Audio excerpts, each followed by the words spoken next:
Почитувани, денеска почнува самитот на НАТО во Лисабон. Според официјалните информации, Македонија и нашето членство во НАТО и Алијансата нема да бидат на агендата на овој самит. Република Македонија нема воопшто да биде спомната на овој самит.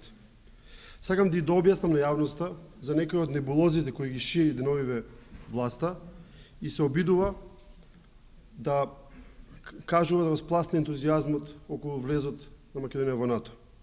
Именно дека Македонија нема да биде на агендата на НАТО самитот и со тоа мала била веројатноста да очекуваме дека ќе бидеме примени во НАТО.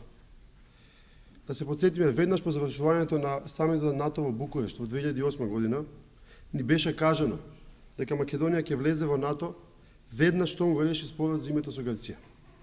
Тоа значи дека буквално секоја недела, секоја среда се одржува состанок на амбасадорите на НАТО, на кој што Македонија може да биде примена во Алијансата.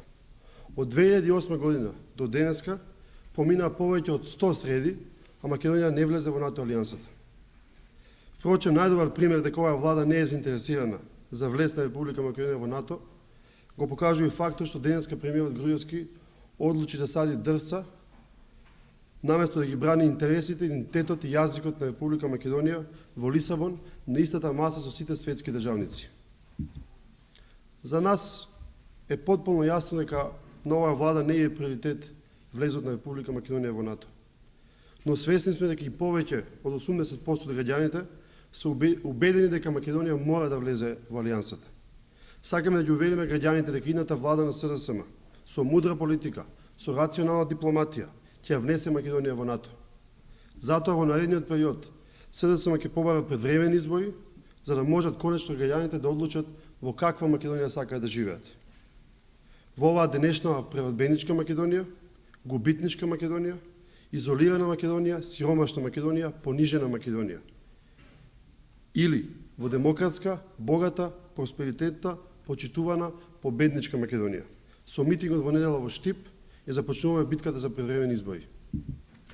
Благодарам, прашање дали евентуално? На кој начин ќе атакирате таа битка за предвремени избори кога знаете дека 63 пратеника се на контото на ВМРО-ДПМН?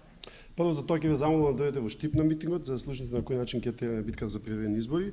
Од друга страна, само краток коментар, ние сме потполно свесни дека СДСМ има 18 пратеници во парламентот, заедно со евентуалните други опозициони партии не може да дојде до бројката од 61 пратеник, но тоа не значи дека не треба како одговорна партија, особено одговорна околу еднината на Македонија, не значи дека не треба да ја поставиме така ситуацијата и да побараме од оваа власт, за која што прилично се согласуваме дека Македонија нема е прилично изолирана дека нема да влезе во НАТО и ЕУ, барем во догледен период, да побараме од оваа власт одговорност да распише предвремени избори и да видиме граѓаните за каква Македонија ќе се одлучат.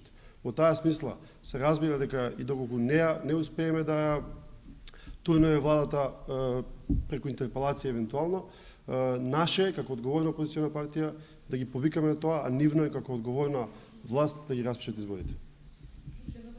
Ајде. Значи, рековте дека точно е дека тази веста премиерот денеска е ден на дрвото, меѓутоа таму е председателот на државата. Што мислите, дали е намерно пратен, бидејќи ја знае веста и што можеме да очекуваме од самитот на НАТО? Дали е намерно Иванов пратен таму? Па не можам сега да шпекулирам дали е намерно Иванов пратен. Јас само можам евентуално да шпекулирам дека Груевски намерно не е отиден. Бидејќи нема што да каже, нема со кого да се види, нема со кого да разговара, нема начин како да ги одбрани интересите на Македонија на таа маса.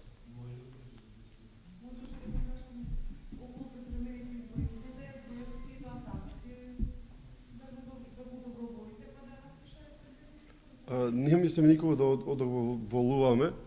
Едноставно мислиме дека е редно на граѓаните им се постави оваа дилема, дека после самитот на НАТО, каде што Македонија нема да влезе во НАТО, дека треба едноставно да си ги пробаме силите на избори и да покажеме кој за каква Македонија се залага и како граѓаните ги перцепираат двете најголеми партии на власт.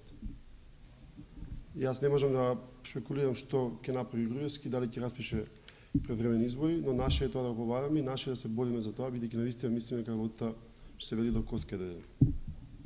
Благодарам, поздрав.